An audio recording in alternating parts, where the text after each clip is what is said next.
em Deus, né?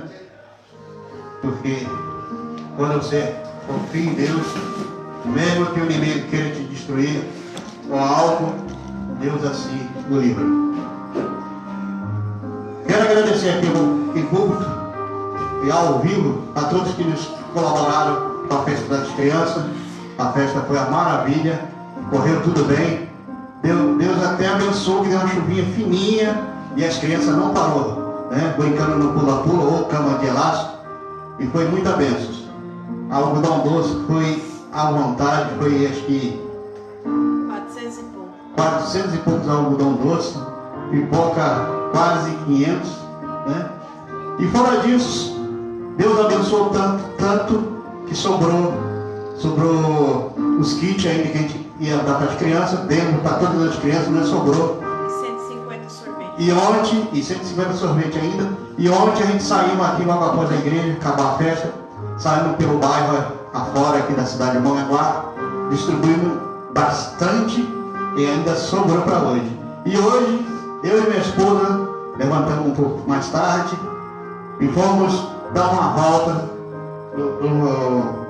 pelos 4 cantos da cidade. Lugar que eu ainda não tinha passado de carro. Que lugar feio, né?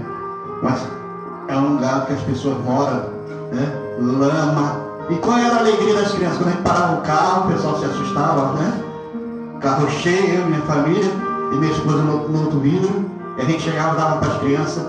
E foi uma alegria. 2 crianças que eu guardei na minha mente, né? Uma garotinha, pelo menos assim, uns 3 a 4 anos, ela gritava e pulava de alegria quando pegou aquele kit de salgadinho, que era pipoca, pirulito, bala e salgadinho, né?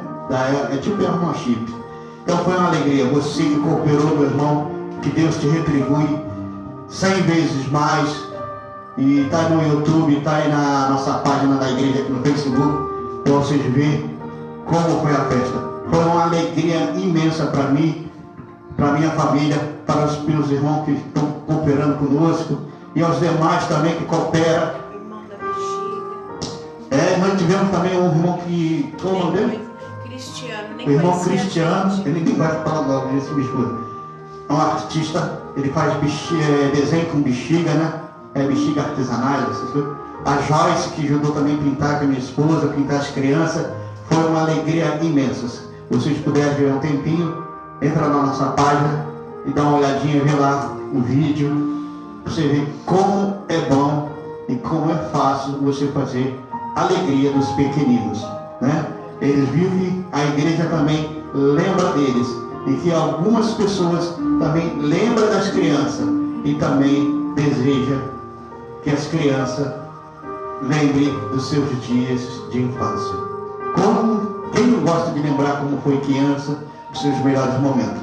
Além de tudo isso, falamos de Jesus para as crianças, sobre como Jesus falou que os discípulos não queriam deixar as crianças chegar perto de Jesus, para Jesus orar e pôr as mãos. E Jesus disse: deixai vir a mim os pequeninos, porque o estáis é o reino do céu. Eu expliquei para as crianças que o céu é comparado à vidinha deles, porque a vida deles é uma vida de alegria, não tem tristeza. Quando um briga com o outro, logo a pouco segundo não guarda rancor. E Jesus deixou esse exemplo para que os grandes também sejam como criança, com coração puro e renovado. Então, agradeço a todos que nos ajudaram.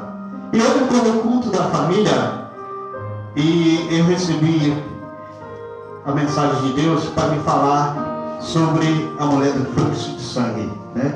Quando eu falei que a minha esposa quer falar sobre o fluxo de sangue, ela falou: meu Deus, né? Porque muita gente já pregou sobre o fluxo de sangue, mas Deus me tocou no coração. Eu já preguei várias vezes também, e às vezes a gente não quer pregar sobre o fluxo de sangue, mas Deus me tocou no coração hoje para falar sobre isso. E eu vou falar também não só sobre a mulher do fluxo de sangue, mas vamos falar sobre Dr. Lucas. Muita gente não sabe quem foi o Dr. Lucas. Ele era um grande médico na época de Jesus. E ele não era discípulo de Jesus. E Dr. Lucas era gentil, se me falha a memória. Se eu estiver errado, Me perdoe, tá? Então, ele não era discípulo de Jesus, ele era um médico daquela sociedade naquela época. E ele tratou da mulher do fluxo de sangue, o qual ela veio a perder muito dinheiro. Não quero dizer que foi só ele que tratou dela e cobrou caro da gente.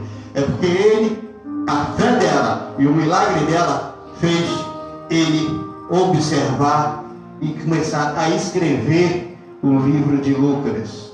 Aí talvez ele está falando, mas peraí, ele não era apóstolo, ele não era discípulo, por que ele escreveu um dos livros da Bíblia? Pela fé e pela provação, porque ele estava presente. Como é inveja esses homens que viram Jesus curar o cego, fez o paralítico andar ao vivo, né? Como é inveja Moisés, que viu Deus face a face. Como eu invejo Moisés, que viu o mar abrir. São milagres muito fortes. E milagres que a gente, hoje, talvez, às vezes você fala assim, eu não vejo esse milagre. Já tem milagre na nossa vida. E um dos milagres aconteceu ontem também na festa. Mas é um milagre, e a gente não deve explicar os milagres, porque eu não acredito no raio gordo, mas não é muito bom falar. É para se guardar. Eu só contei para minha sogra, junto com a minha esposa. E minha sogra está um pouco desviada, mas ela está sempre conosco. Ela gostou. E ela também gostou da festa, teve aqui se entusiasmou com as crianças, ajudou na pipoca. Então, é assim que nós temos que cativar as pessoas e trazer para Cristo. E eu falei com ela, olha o milagre. E ela olhou e viu, e deu um longo sorriso, e deu glória a Deus. Então é muito lindo isso. Então vamos começar lendo aqui um pouquinho do Dr. Lucas. O que está ali no livro de Lucas, eu não vou falar nada, só vou ler que está escrito aqui. Você pode pegar a sua Bíblia no primeiro livro de Lucas. Está escrito aqui, ó. Havendo, pois, muitos empreendido em ordem a narração. Quer dizer que nessa época, muito estava tentando escrever relatos a respeito da vida e do ministério de Cristo, os quais provaram como não tendo sido inspirado pelo Espírito Santo, não sendo, portanto, digno ou fidedigno. Ou seja, muita gente começou a escrever sobre Jesus Cristo. É igual o dia de hoje, você é escriturário, gosta de escrever uma coisa muito linda que acontece, uma coisa que você vê, você começa a escrever seu diário. E assim foi o Dr. Lucas. Mas muitos também escreveram. Mas o Dr. Lucas começa a escrever mais abaixo, a gente começa a ler. Eu vou pular agora para o versículo 3. Ele fala, parece-me, movido pelo Espírito Santo, empreendedor, depois de ter informado com diligência, ele fez diligência, pesquisa, perícia, e entendido outras coisas desde o princípio. E descrevendo a ti por sua ordem.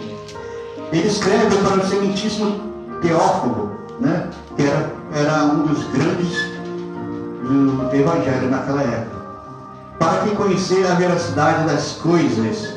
Quer dizer que ele podia confiar no que Lucas havia dito ou escrito, nos quais jamais informando. Ele discerne o fato da ficção e o fato de Lucas ter escrito esse evangelho a Teófilo. Milhões a conhecer a veracidade das coisas. Então, no dia de hoje, você vê um médico também acreditar em Deus é difícil. Muitos médicos, quando começam a estudar medicina, eu vou abrir um parênteses para falar para vocês, eu também era um cara muito curioso, ainda sou até hoje. Em uma época eu estava pagando castigo por uma rebeldia do meu serviço. Estava pagando no ML, ou seja, quando a gente fala pagando, você está trabalhando dentro do ML com corpos humanos, etc. Isso 1900 e bolinha, quase não tinha geladeira, e eu ficava por ali de longe e tive que entrar para dentro e ajudar a trabalhar, mas não era a minha obrigação, mas eu estava ali, e a curiosidade que eu sempre tinha de saber o que nós temos dentro de nós. E um belo dia um médico me chamou, falou, vem, vou fazer uma autópsia, eu quero que você veja. Ele pegou, botou o corpo em cima da pedra, com uma mangueirinha fininha, a água caindo assim, corria pelo lado, descia pelo ralo. Ele pegou o bisturi e começou a abrir. Abriu do pescoço até perto da cervilha, mais ou menos assim, perto do umbigo, por baixo. Abriu devagarzinho. Primeiro se cortou a pele, voltou cortando um pouco de gordura, meio amarela, foi cortando e começou a sair o sangue, porque o corpo estava preso. Quando ele acabou de cortar, abrir, fez o ar que nós temos dentro, fez e eu com aquele zoião bugalado, eu era magrelo com um bigode enorme, eu olhando, e foi abrindo.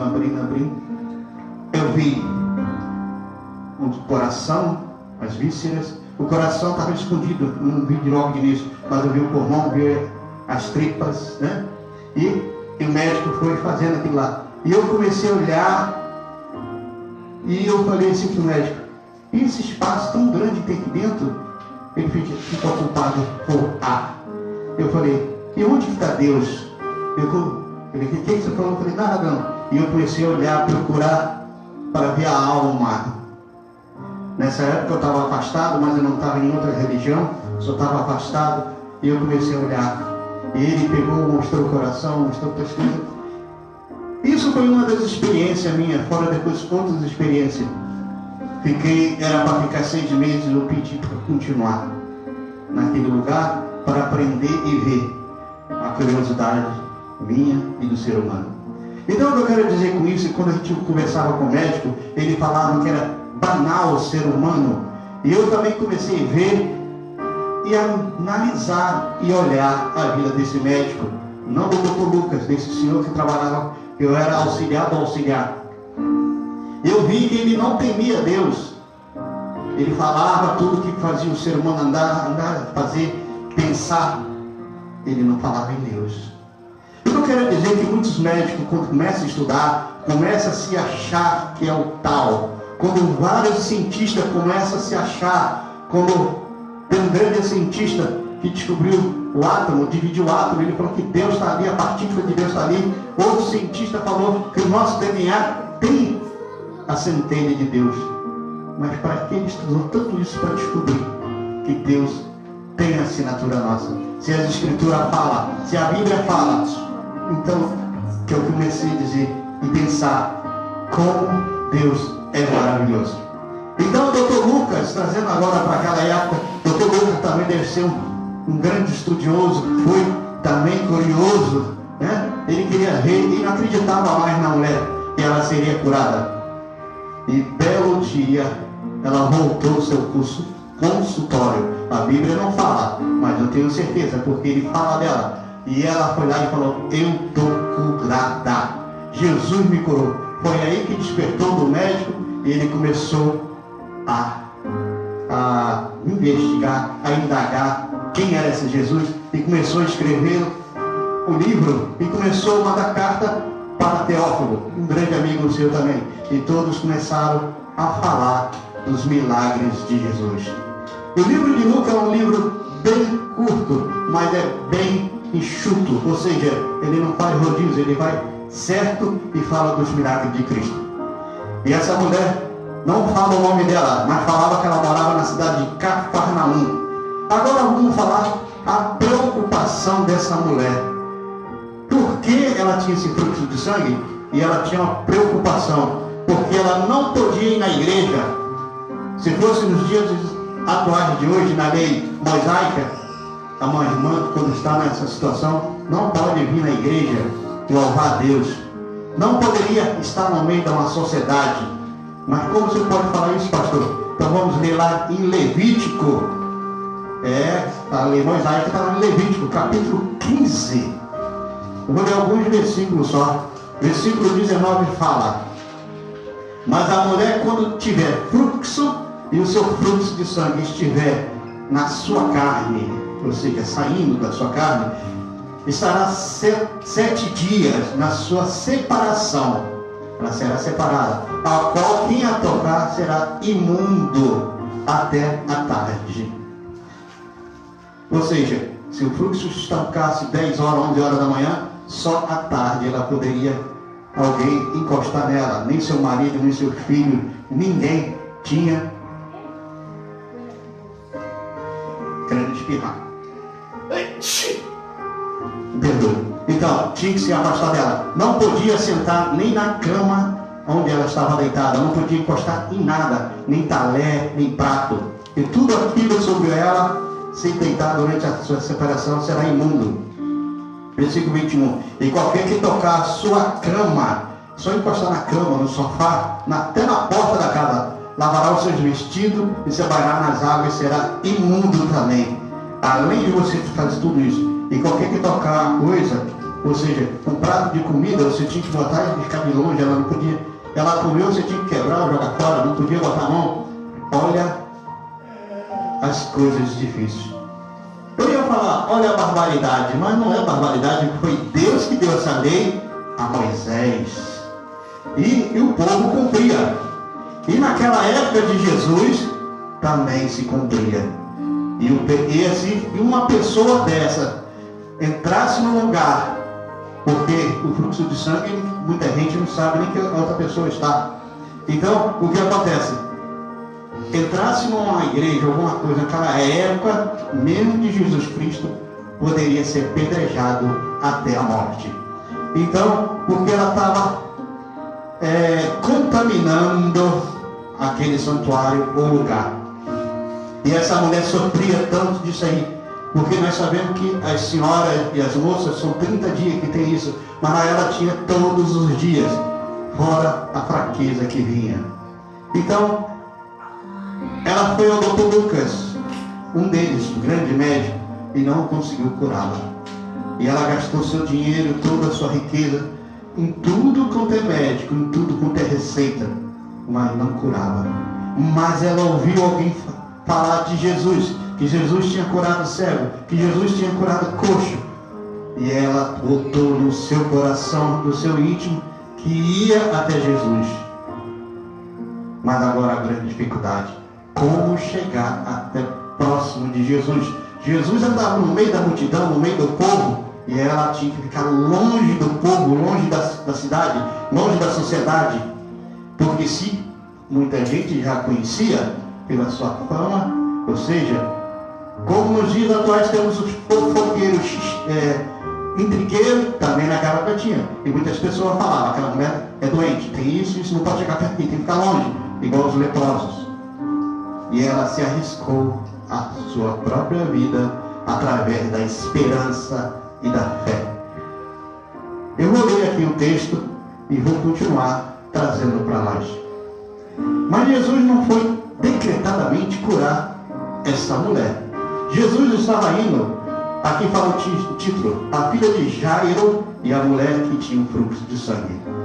E aconteceu que quando voltou Jesus, a multidão o recebeu, alegre, de braço aberto. Todos estavam esperando. E eis que chegou um varão de nome Jairo, que era príncipe da sinagoga, e prostrando-se aos pés de Jesus. Olha só, ele é um príncipe da sinagoga. O príncipe da sinagoga é aqueles que estudam as escrituras daquela época. Ele se prostrou ao pé de Jesus, o qual também poderia ser apedrejado ele, porque ele estava adorando Jesus. E o único que uma pessoa tinha que se prostrar era para reis.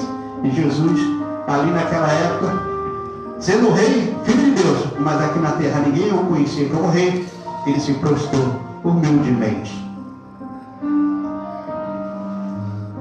E pedia a Jesus, rogava que fosse até sua casa, porque tinha uma filha, uma única filha, de quase 12 anos.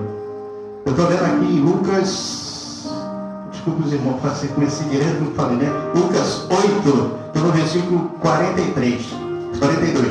Porque tinha uma filha quase de 12 anos, que estava à morte, e indo ele, apertava-se a multidão. A multidão, onde que Jesus ia, é igual no dia de hoje. Se aparecer aqui na cidade de Mongaguá, um milagroso, que faz milagre, todo mundo fica em cima, aperta, um quer apertar a mão, outro quer tirar foto, fica aquele horroroso. nós vemos isso nas celebridades. Quando chega, é aquele alvoroço, todo mundo quer servir. E mesma coisa era Jesus.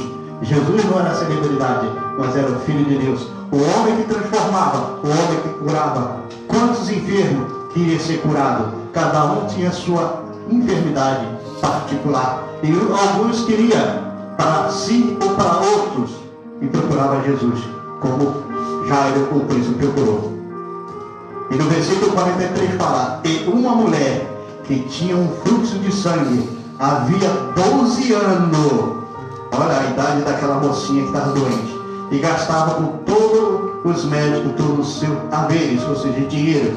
E por nenhum puderam curá-la. Nenhum médico pôde curar ela. E ela, chegando por trás dele, tocou na orla do seu vestido. E logo estancou o fluxo do seu sangue. Ou seja, logo sarou. E eu começo a imaginar, e tenho certeza que você também começa com a sua mente ver aquela multidão andando. Jesus com aquela túnica grande, branca, né? E aquele cordão do lado, né? Andando e o povo apertando. E ela veio se arrastando pelo chão, gatinhando pelos cantos, com medo de alguém olhar. E graças a Deus que todo mundo estava de olho em Jesus e não viu ela se aproximando por trás. Porque se alguém ali viesse e gritasse uma imunda, todos iam pegar pedra para apedrejar. Mas eu tenho certeza que Jesus também ia fazer um milagre e não ia deixar, como ele fez com a prostituta. Então estamos continuando o nosso raciocínio. E ela continuou caminhando, gatinhando, e ela botou na sua mente: basta eu tocar na orla do seu vestido, da sua veste, e eu serei curada. Aí está a esperança que nós temos. Basta você orar com fé, basta você dobrar o seu joelho, basta você buscar cada vez mais a presença de Deus. Deus vai te curar através da sua fé, através do sacrifício que você vai fazer de dobrar o seu joelho e acreditar, alimentando a sua fé e a sua esperança. E ela continuou chegando ao encostar no vestido, na roupa de Jesus, na túnica de Jesus, que era igual um vestido na época, que ia até aos pés. Era até hoje lá na Arábia, lá, o pessoal usa essa roupa, eu acho muito bonito. E ao encostar, imediatamente ela foi curada. E aí Jesus sentiu que saiu virtude dele. Jesus sentiu. E Jesus começa a falar: alguém me tocou.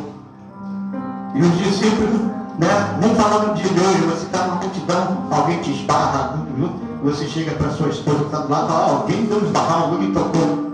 Vamos lá em São Paulo, no metrô, né? Uma vez eu entrei no metrô, você por uma parte e por outra, mas não foi o que eu queria, foi o povo me levando. Eu falava para a esposa: alguém me tocou, alguém me empurrou. Ela fala: pô, tá cheio de gente, como é que você vai saber se alguém te tocou? Mas Jesus sentiu que saiu virtude dele. E os discípulos falaram: esse nosso mestre está vendo tanta gente, como é que não sabe que tocou? Todo mundo está tocando nele, gente, está tocando em mim. Mas ele fala: de mim saiu virtude, de mim saiu glória. E ele começou a falar: quem me tocou? Quem me tocou?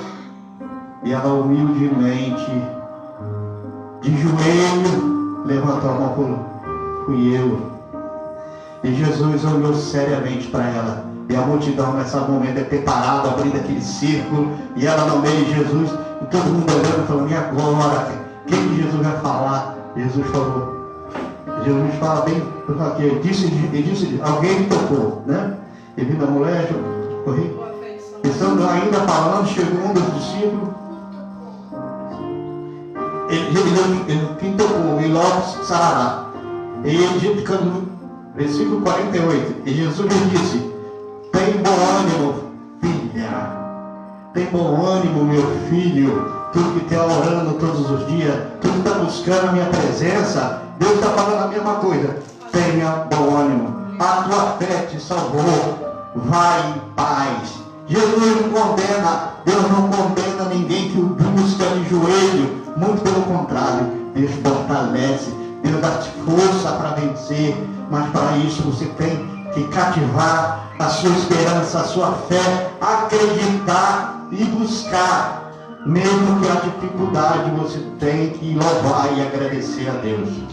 Jesus falou, a tua fé te salvou, vai em paz. Então, que a gente vê isso, é que Jesus sempre falava, ele curava, mas ele falava, a tua fé te curou, a sua persistência te ajudou. Então, Jesus é o mesmo de ontem e hoje. E continuando ainda, apesar do horário, vou falar aqui, e entrando ainda Jesus falando, chegou o príncipe e falou, dizendo, a tua filha já está morta. Olha, só que Jesus pagou para aquela mulher do fluxo de sangue, alguns minutos, chega alguém, algum mensageiro fala, o príncipe, a sua filha já está morta. Né? Aquele fofoqueiro de trafunda ter falado assim, né, soprado, né, tenho certeza que sempre tem uma lei na falar, tá vendo? Jesus parou para uma mulher pobre, um mendigo, sei lá, quem dele falou, e falou assim, atrasou e sua filha morreu. Mas o homem Jairo continuou na sua fé firme e forte. Ele viu o milagre e ele ficou quieto, né? Está morta, não incomode o mestre. Olha só a boca da pessoa que fala isso. Não sei se quem fala que foi o discípulo, falou, não incomode mais o mestre, a sua filha já está morta. Era para falar que Jairo morreu, acabou. Mas ele não, continuou. Jesus, porém, ouvindo essas pessoas falar, disse, não temas, crê somente e será salva. Mas o que acontece? Jairo tinha certeza, ele viu a mulher ser curada, ele tinha que acreditar que Cristo era o Filho de Deus. E se Deus, o Filho de Deus falou, crê, ele estava crendo. Se Jesus falasse qualquer outra coisa, ele cria, porque ele viu com os seus olhos. Que eu falo por isso, é inveja minha mesmo.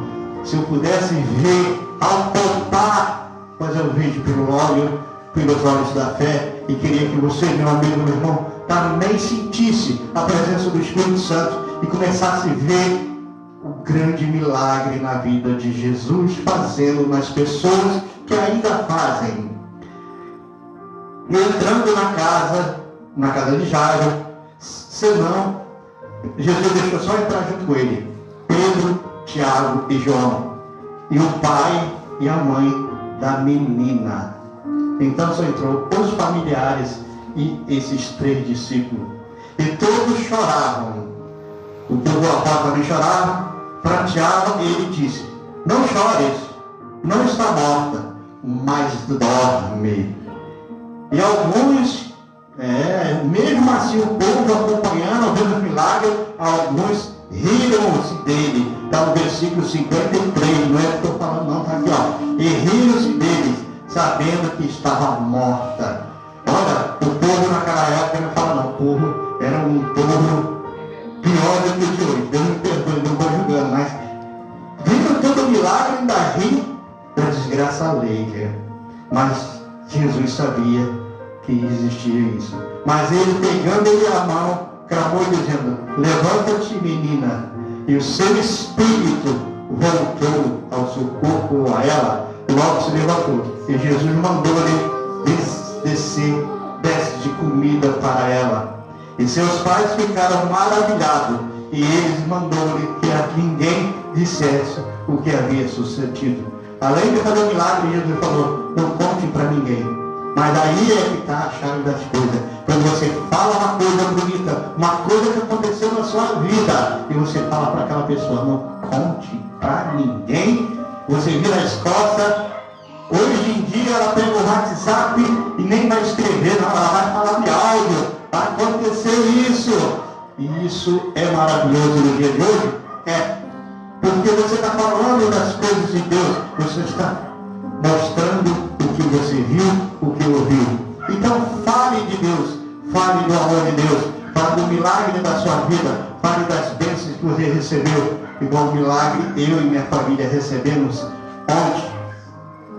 Então, quando a gente vem dá um desânimo na vida, dá vontade de parar tudo, parece que vem um balde de água fria. Mas o balde de água fria às vezes vem para te despertar. você está lá coado, triste, alguém joga um balde d'água, você dá um pulo e desperta. É isso que aconteceu e acontecerá sempre naqueles que têm fé em Cristo, naquele que busca a presença de Deus. Resumindo, a mulher da fruto do sangue foi curada, voltou para sua família, voltou a viver em sociedade, voltou a frequentar as igrejas ou a sinagoga naquela época, voltou a louvar a Deus, voltou a glorificar e voltou a testemunhar de Jesus cada vez mais. Por isso que eu falo, talvez ela tinha uma consulta, voltar no consulta do médico e chegou lá curada e falou com o doutor Lucas. E o doutor Lucas fica a boca aberta, olhando e vendo a experiência. E como eu falo no dia de hoje, a minha filha, como eu já cansei de falar, é um milagre de Deus. A médica falou para a mamãe, minha esposa, que ela não ia andar nem a falar. Hoje ela anda, fala, canta, louva.